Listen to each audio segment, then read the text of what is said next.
Hey, what's happening everybody? Rod J back again to take a look at another beer. Thanks for swinging by to check out another video.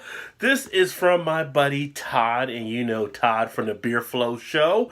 He sent me a can of Dank Candy Lollipop Dream Double IPA from 450 North out of Indiana. Looking forward to checking this out. I've actually been trying to track down one of their beers, the fruity, I think it's Fruity Nuggets or whatever, and have not been able to get that yet, so I'm glad he sent me this. I can definitely check out something from them.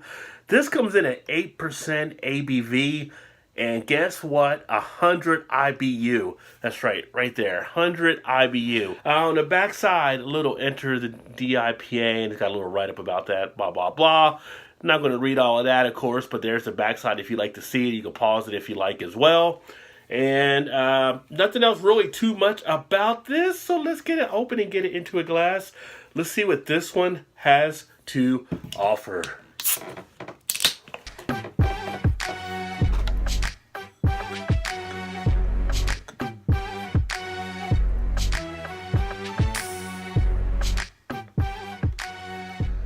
So there we go into the glass. I'll sit it there. Came out with a rather large head, more than I was actually trying to get out of it. It did run out of the can a little quicker than I wanted it to. It does have a nice golden orange color to it. I guess you can say maybe like a light amber, as you can see right there. It's pretty much murky, not seeing all the way through to the other side. Getting some shadows of the hand, not seeing too much of if it's fermented inside, not seeing any particles in there at all. The head does have a nice amount of frothiness to it, so that should lace the glass nicely. As you can see there, the head is settling down a little bit more. But let's check that aroma. Ooh, that's some hop and that's some dank. It's got some nice fruitiness coming out. You know, I made mention of the Fruity Nuggets, which are supposed to be like kind of a Fruity Pebbles type play, and it's kind of got that kind of fruitiness here, where it almost smells like that kind of breakfast cereal. Get a nice amount of sweetness there from the fruitiness. Kind of has that nice feel of, I want to say like a pine or dank type feel. But really the fruit has got that sweet, sugary type fruitiness to it. So I'm trying to think which fruit you would actually compare that to. But all I can see in my head is like a bowl of like Fruity Pebbles is how the smell actually feels. You should say orange, some tangerine, some of your citrus type stuff there. Comes out of glass rather easily. As it starts to warm a little bit more now, and the air is starting to die down a little bit. This is one of the reasons why you always want to look at trying to get the aroma early on. But decent smelling for the most part as far as the taste.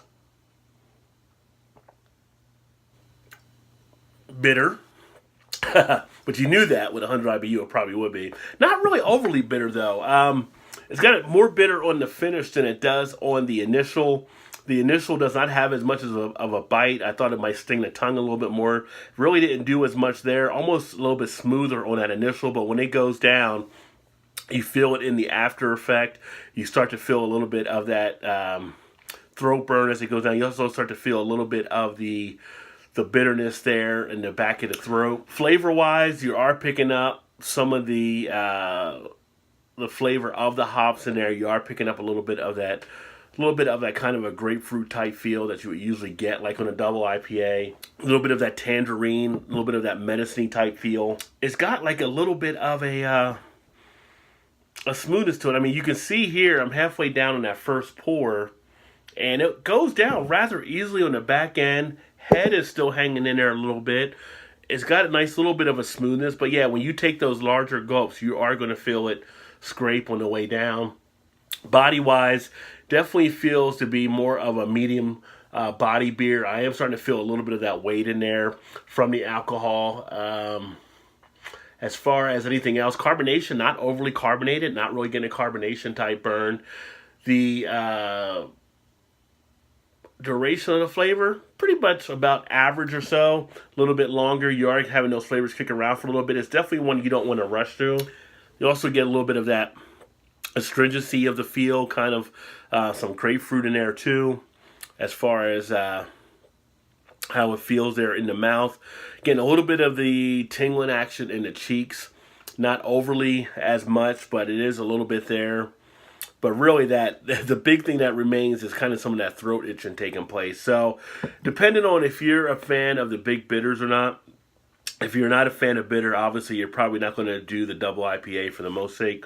But if you like double IPAs, you're definitely getting all that kind of stuff right here in this beer that's going to make you definitely fit into what you usually like there. Not as much of a maltier feel as some of the other double IPAs I've had. Some of those have been more balanced out with some of the malts. This one is definitely more hop forward, so you're not getting some of that malt backbone that you get on like some of the other ones. But a decent tasting beer. You get that kind of feel in the taste of also a little bit of that dank from the hops. Well put together for the most part. But yeah, solid overall. A little bit of that dry on the back end as well as the finish. But definitely one worth checking out. And thank you, Todd, for sending this one up. Each year, it looks like they actually come out with a different version of this. So happy to check that one out here for this year. Thanks for swinging by and check out another video. Please remember to like, comment, share, subscribe, and all that good stuff. And I look forward to catching you guys next time.